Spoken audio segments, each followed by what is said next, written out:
వెంటనే మా మీద పోలీస్ కేసులు బనాయిస్తున్నారు.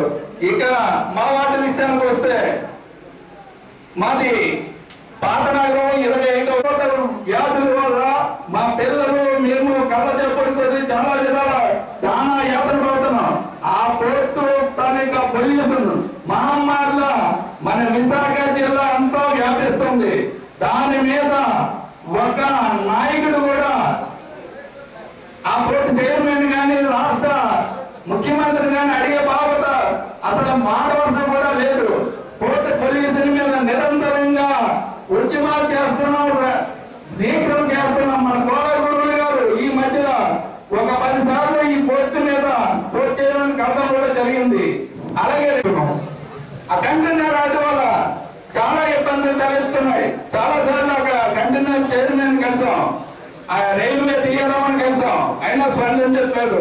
ఇక్కడ ఎమ్మెల్యేగా గెలిచిన స్థానిక ఎమ్మెల్యే అసలు ఏమి పట్టనట్టుగా చెప్తున్నాం. గడపకు వెళ్ళేటప్పుడు మాకు వాళ్ళు చెప్పిన విషయం ఏంటంటే ఈసారి కంపల్సరిగా జగనన్న గారిని ముఖ్యమంత్రి చేస్తామని. ఎందుకంటే ఒకసారి చంద్రబాబు నాయుడికి అవకాశం ఇస్తే మేము మోసపోయాం బాబు, ఇంకా అలాంటి జరగదు. ఈసారి జగన్మోహన్ రెడ్డి గారిని ముఖ్యమంత్రి చేస్తాం, గురువులన్నీ ఎమ్మెల్యేగా చేస్తామని గంటాబలంగా చెప్పారు. కాబట్టి నాకు ఈ అవకాశం ఇచ్చిన పెద్దలందరికీ ధన్యవాదాలు.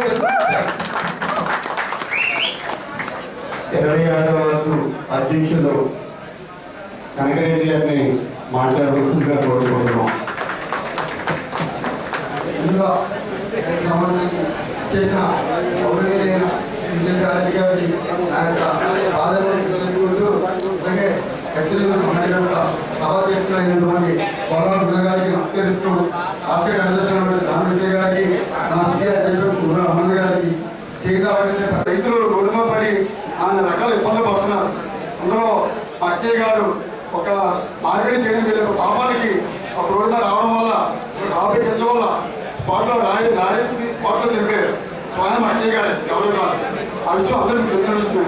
కాబట్టి గణేష్ కుమార్ చాలా అరచకాలు చేసి డైలీ ఆయన ఒక పుట్టినరోజు శుభ సందర్భంగా రైతులకు అప్పులు చేసి పుట్టినరోజు చేసుకుంటారు. అది ఎంతోలాగా మీరు ఆలోచించండి. అలాగే ఆయన ఒక టీడీపీ కార్యకర్తలకు ఖర్చులు పలుకుతూ సైట్ ఒక పక్క సైట్ రైతు పక్కన సైట్లో 30 గజాలు డీజిల్ తీసుకున్నాం. ఒక వ్యక్తిని ఒక 4 గజాలు ఎక్స్ట్రా పెట్టుకున్నాం, 30 గజాలు డీజిల్ తీసుకున్నామని చెప్పేసి పేపర్ గుర్తు చేశారు. అదే కాలం మేమైతే పేపర్ బాగా గుర్తించగలము, మాకు ఎవిడెన్స్ ఉన్నాయి. అలాగే రైతులు తీసిన రోజు మన సిటీ అధ్యక్షుడు అమర్నాథ్ గారు, మన సమాన్యత కోలాగురు గారు, మన రాజకీయ కాంగ్రెస్ గారు వచ్చి చాలా బాధపడ్డారు. ఆ రోజు గణేష్ కుమార్ గారు మున్సిపల్ కమిషన్ వెళ్ళేటప్పుడు మన మురళి గారు రామకృష్ణ గారు పక్క పిలిచి ఇలా గణేష్ కుమార్ గారు మీ శాసన కట్ట కాదు, కొన్ని రోజులు టైం ఇవ్వండి రైతులకి, వాళ్ళు ఏదో బాధపడుతుందంటే ఇలా కొన్ని తెలీదు, మీరు మీకు తెలిసిన తర్వాత రాలేదు, దీనికి గర్వము, దీనికి అది తినండి, దీనికి అమ్మేలు ఉన్నాను కదా, అది రావాలి కదా, పలకరించాలి కదా, దీనికి అంత అంగాలు పెట్టి చెప్పేసి కావాలని మధ్య 3 గంటల వరకు కమిషన్ ఆఫీస్ కూర్చొని అయితే బదులు తొలగించిన చోట ఆయన పోయి కలలేదు. కానీ ప్రత్యేక సాక్షి నేను పోవడానికి ఉన్నాను. కాబట్టి దయచేసి ఇప్పుడు మాకు వచ్చిన భక్తులు శ్రీ విజయసాయి గారికి విన్నవించుకుంటూ ఉన్నటువంటి అన్ని బూత్ కమిటీలు అన్నింటినీ కూడా కంప్లీట్ చేసాము. బూత్ కమిటీలతో పాటు వాటి స్థాయి కమిటీలతో పాటు కంప్లీట్ చేసి వాటిలో ప్రయత్నిస్తూ ప్రతి సమస్యను కూడా ముందుకు తీసుకొస్తున్నాం. ప్రతి సమస్యను కూడా కోలాగురు గారితో జానశ్రీ గారితో చెప్పి సమస్యను పరిష్కరించడంలో సఫలీకృతం అవుతున్నాం. ప్రతి విషయాన్ని కూడా ముందుకు తీసుకెళ్తున్నాం. ఇదే బంధాలు మరో 2 సంవత్సరాలు ముందుకు సాగించి శ్రీ జగన్ అధ్యక్షుడు రాజ్యసభ విజయసాయి గారికి, జిల్లా అధ్యక్షుడు అమర్నాథ్ గారికి, సమన్వయకర్త కోలాగురు గారికి, రాష్ట్ర కార్యదర్శి రామ్ ఎస్పీ గారికి, వేదిక మీద ఉన్న ప్రజలందరికీ నమస్కరిస్తూ నా కుటుంబ సభ్యులుగా ఉండి నా వెన్నంటే ఉన్న నా కార్యకర్తలందరికీ నా భర్త అయిన రామారావు గారిని నమస్కరిస్తూ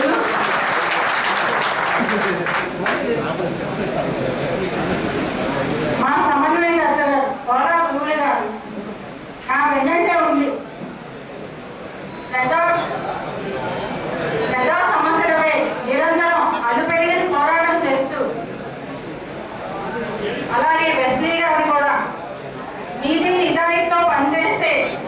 జగన్ గారు తప్పకుండా సీఎం అవుతారు, మనందరూ మీరందరూ కలిసి పని చేయండి అని చెప్తూ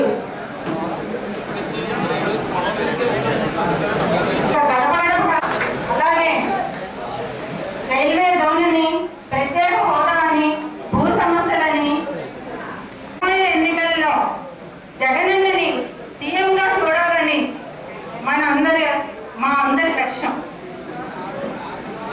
ఈ లక్ష్యం కోసం మేమంతా మా 29వ వార్డు ఆ ప్రజలు మన మీడియా, సోషల్ మీడియాని వాడుకుని ఈ రోజు ఈ ప్రభుత్వం చేసినటువంటి అరాచకాలను వెలికి తీస్తా ఉంటే అది చూసి తట్టుకోలేక వంకరైన మన దొంగలు గెలిచింది అన్నట్టు ఒక మహిళా ఎమ్మెల్యేని చూపించి, ఒక బూచి మాదిరిగా చూపించి, ఇబ్బాల రవీంద్ర గారిని అయితేనేమి, ఇంటూరి రవికిరణ్ గారిని అయితేనేమి, మరో అయితేనేమి ప్రతి ఒక్కరు కూడా అరెస్ట్ చేస్తా ఉంటే అప్పుడు వచ్చారు మన నాయకుడు విజయసాయి రెడ్డి గారు. నిజంగా రొమ్ము గురించి చెప్పారు. లోకేష్ పప్ప నాన్న కాదు, నేను చెప్తున్నాను, మొత్తం పప్పు రాసుకోండి, ఎవరు అరెస్ట్ చేస్తారో చేసుకోండి, ఏ కేసులు పెడతారో పెట్టుకొని చూసుకుందాం అన్నారు.